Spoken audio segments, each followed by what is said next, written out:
Part of the United States is shivering under the frigid and dense air known as a polar vortex today. Much of the rest of the country is about to share its pain. With sub-zero temperatures spreading to two-thirds of the nation by tomorrow. In Minnesota, they're suffering the coldest air in nearly 2 decades. Life-threatening, super frigid air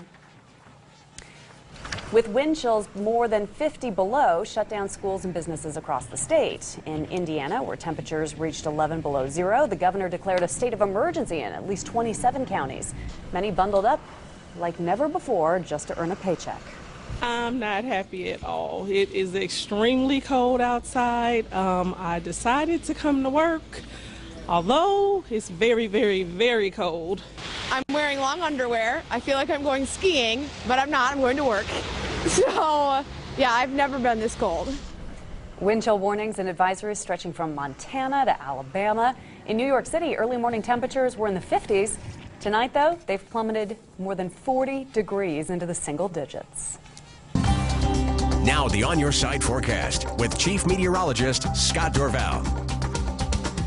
When we talk about a polar vortex, what we mean is that cold air that tends to pool right around the North Pole sometimes will get stuck and basically sent into the current of the jet stream, and it comes blasting on in. The jet stream opens up the floodgates for that, and so this air originated right at the North Pole and came straight on in. But like an ice cube in warm water, it'll slowly start to modify as it's encountering the milder air. But this is a strong vortex of cold air, and with the wind coming in with it, this circle right here, wind chill factors 40 below zero for tonight and tomorrow morning. And so Chicago, Minneapolis, Detroit, and eventually towards Toronto, Pittsburgh will be getting this cold air, and it will slide into the northeast as well. So indeed, unseasonably cold weather. It's been a couple decades since we've had some wind chills like this in these parts of the country. Well, let's move on and take a look at what's happening here in the Northwest. And our biggest concern has been the amount of snow. A lot of folks have been asking me over the holidays, hey, you know, our snowpack, how are we doing? Well, here are the numbers. They do not look very good right now, but you can see there's promise. I want to show you this pretty simple graph here.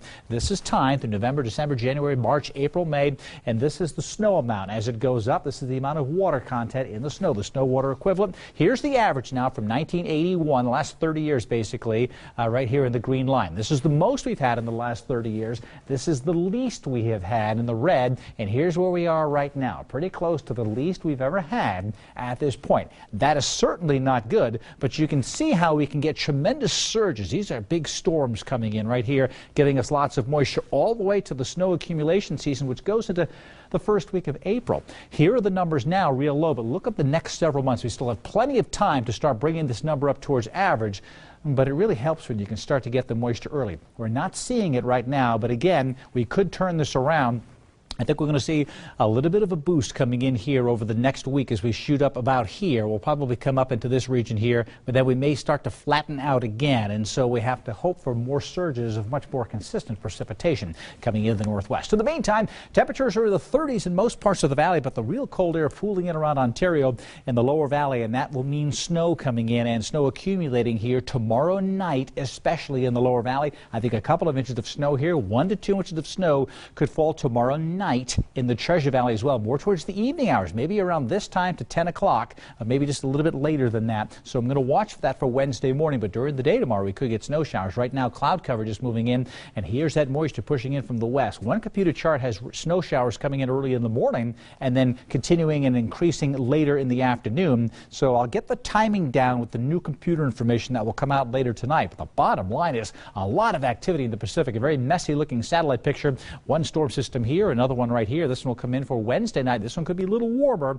and that could bring in a rain snow mix in the Treasure Valley, but that one should give us a significant snow in the mountains, and a huge blast of moisture here could nail the Central Mountains, giving us rain in the Treasure Valley, and that's typically when we get most of our snow in the mountains, and we have rain falling in the valley. So here's the future cast right now showing light snow showers during the day tomorrow, but it's tomorrow night that this band of moisture brings snow in 1 to 2 inches likely in the valley. A break during the day Wednesday. The next storm system Wednesday night could really bring the heavier snow into Idaho's mountains. So when you look at the snowfall accumulations for the next 3 days, if you add it all up, 4 to 8 inches around the McCall area, more in the higher elevations around Brundage, 2 to 4 inches in Idaho City, a little bit more than that, maybe 3 to 5 inches at Bogus Basin, 1 to 2 in the Treasure Valley, 2 to 3 in the Western Valley. So that's the next couple of days, more significant precipitation coming in beyond that. Snow showers tomorrow, a few flurries in the morning, more snow likely tomorrow evening. High temperatures in the 30s. You won't get the sunshine we had early today and over the past several days as snow showers start to move in.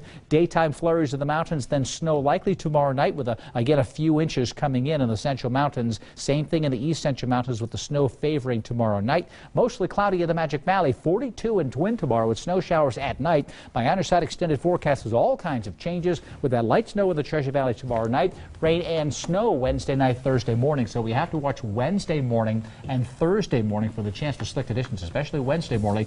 And then it could rain on Saturday. It could be a stormy weekend. All of this will be snow in the mountains and at least a foot of snow likely in the ski areas this week, maybe a little more. Good news. Interesting to look at that chart. We need those lines to start going up. They need to start going up, yeah. All right. Thanks, Scott. Coming up next.